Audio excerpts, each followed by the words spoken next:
Dalam video ini kita akan memahami pemerintah daerah dan otonomi daerah, dua hal yang sangat penting karena keduanya menentukan bagaimana pelayanan publik, pembangunan, dan kebutuhan masyarakat dikelola lebih dekat dengan kehidupan sehari-hari.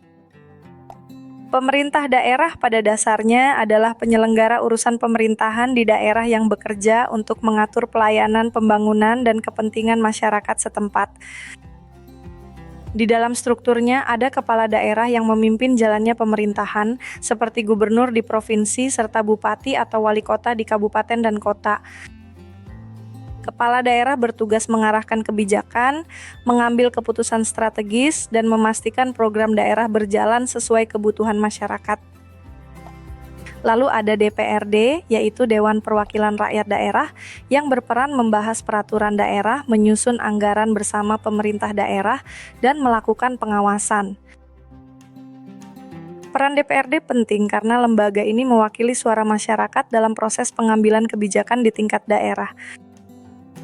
Selain itu, ada perangkat daerah seperti dinas, badan, dan kantor teknis yang menjalankan urusan pendidikan, kesehatan, perizinan, pekerjaan umum, hingga pelayanan sosial secara langsung. Setelah memahami strukturnya, sekarang kita masuk ke pengertian otonomi daerah yang menjadi dasar mengapa pemerintah daerah bisa bertindak dan mengambil kebijakan. Otonomi daerah adalah hak, wewenang, dan kewajiban daerah otonom untuk mengatur dan mengurus sendiri urusan pemerintahan serta kepentingan masyarakat setempat. Artinya, daerah tidak selalu menunggu keputusan dari pusat untuk menyelesaikan kebutuhan yang memang lebih tepat ditangani di tingkat lokal. Daerah diberi ruang untuk menggunakan prakarsa sendiri, selama tetap berada dalam kerangka Negara Kesatuan Republik Indonesia dan sesuai peraturan perundang-undangan. Dengan begitu, kebijakan bisa lebih relevan karena daerah memahami kondisi sosial, ekonomi, budaya, dan geografisnya masing-masing. Landasan hukum pentingnya ada dalam Undang-Undang Nomor 23 Tahun 2014 tentang Pemerintahan Daerah, yang mengatur pembagian urusan, kewenangan, dan hubungan antara pusat dengan daerah. Kalau begitu, apa sebenarnya tujuan otonomi daerah? Tujuan utamanya bukan sekadar membagi kewenangan, tetapi membuat pemerintahan lebih efektif dan lebih dekat dengan kebutuhan warga. Tujuan pertama adalah meningkatkan pelayanan publik supaya keputusan tentang sekolah, puskesmas, perizinan, dan layanan dasar lain bisa ditangani lebih cepat dan sesuai kondisi daerah. Ketika pelayanan dikelola lebih dekat, pemerintah daerah bisa lebih cepat melihat masalah nyata di lapangan dan menyesuaikan solusinya. Tujuan berikutnya adalah mengembangkan potensi daerah karena setiap wilayah punya kekuatan yang berbeda, seperti pertanian, pariwisata, industri kreatif, atau sumber daya alam. Dengan otonomi daerah, potensi itu bisa diolah melalui kebijakan yang lebih spesifik, bukan disamaratakan untuk semua daerah. Tujuan lain yang sangat penting adalah mendorong partisipasi masyarakat karena pembangunan akan lebih tepat sasaran jika warga ikut menyampaikan kebutuhan dan usulan. Musyawarah warga, forum konsultasi publik, dan pengawasan sosial menjadi lebih bermakna ketika pemerintah daerah benar-benar mendengar suara masyarakat. Pada akhirnya semua tujuan itu bermuara pada percepatan pembangunan daerah, supaya kemajuan tidak hanya terpusat di beberapa tempat, tetapi dirasakan lebih luas. Jadi, otonomi daerah membantu daerah bergerak lebih responsif, lebih mandiri, dan lebih relevan bagi masyarakatnya. Sekarang mari kita lihat manfaat otonomi daerah dari sudut pandang masyarakat karena dampaknya paling terasa dalam kehidupan sehari-hari. Manfaat yang paling mudah dilihat adalah pelayanan publik yang lebih cepat dan lebih tepat sasaran, karena kebijakan dibuat lebih dekat dengan warga yang dilayani. Contohnya, daerah bisa menyesuaikan prioritas layanan kesehatan, pendidikan, atau administrasi sesuai masalah yang paling mendesak di wilayahnya. Ketika layanan membaik, kesejahteraan masyarakat juga punya peluang lebih besar untuk meningkat, karena kebutuhan dasar ditangani dengan lebih responsif. Otonomi daerah juga membuka ruang partisipasi, sehingga masyarakat tidak hanya menjadi penerima kebijakan, tetapi ikut memberi masukan dalam pembangunan. Keterlibatan itu penting karena warga setempat paling memahami persoalan yang mereka hadapi dan solusi yang paling cocok untuk lingkungan mereka. Selain aspek ekonomi dan layanan, otonomi daerah juga mendukung pengembangan budaya daerah melalui program yang menghargai identitas, tradisi, dan kearifan lokal. Karena itu, otonomi daerah bukan hanya soal administrasi pemerintahan, tetapi juga soal menghadirkan pembangunan yang terasa lebih dekat, adil, dan sesuai jati diri masyarakat. Bagi pemerintah daerah sendiri, otonomi daerah juga membawa manfaat yang sangat besar dalam cara mereka bekerja dan melayani masyarakat.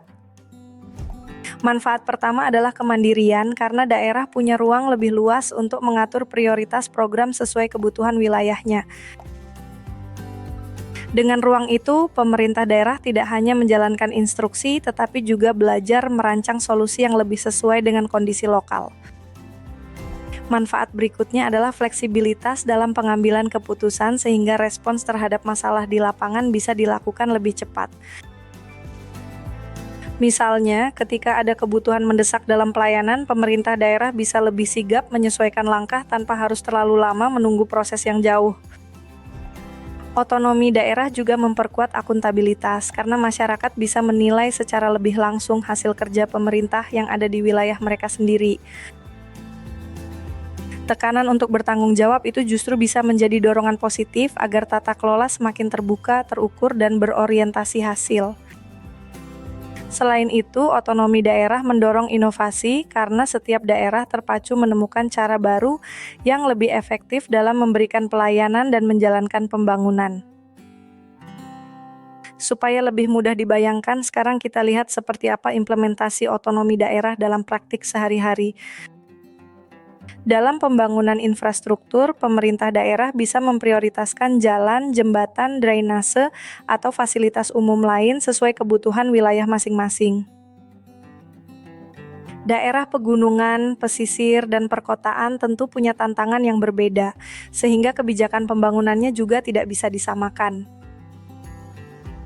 Dalam pelayanan publik, otonomi daerah terlihat ketika daerah memperbaiki rumah sakit, sekolah, sistem perizinan, atau administrasi kependudukan agar lebih mudah diakses warga.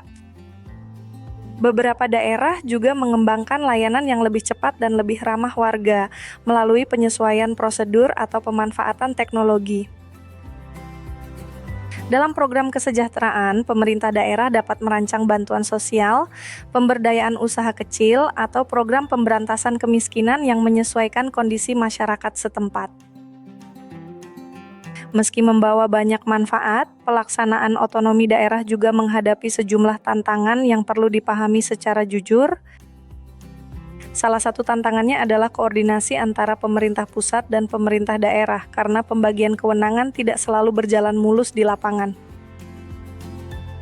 Kalau koordinasi lemah, program bisa tumpang tindih, lambat berjalan, atau justru membingungkan masyarakat yang membutuhkan layanan. Tantangan berikutnya adalah keterbatasan sumber daya manusia, karena tidak semua daerah memiliki aparatur dengan kapasitas yang sama. Selain itu, kemampuan anggaran juga berbeda-beda sehingga ada daerah yang lebih leluasa bergerak dan ada yang masih sangat terbatas. Perbedaan kapasitas ini bisa memengaruhi kualitas pelayanan, kecepatan pembangunan, dan keberhasilan program daerah.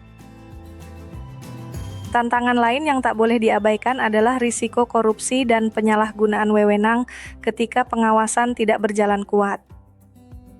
Pada akhirnya, pemerintah daerah dan otonomi daerah punya peran besar dalam menghadirkan pelayanan yang lebih dekat, pembangunan yang lebih relevan, dan kesejahteraan yang lebih merata bagi masyarakat.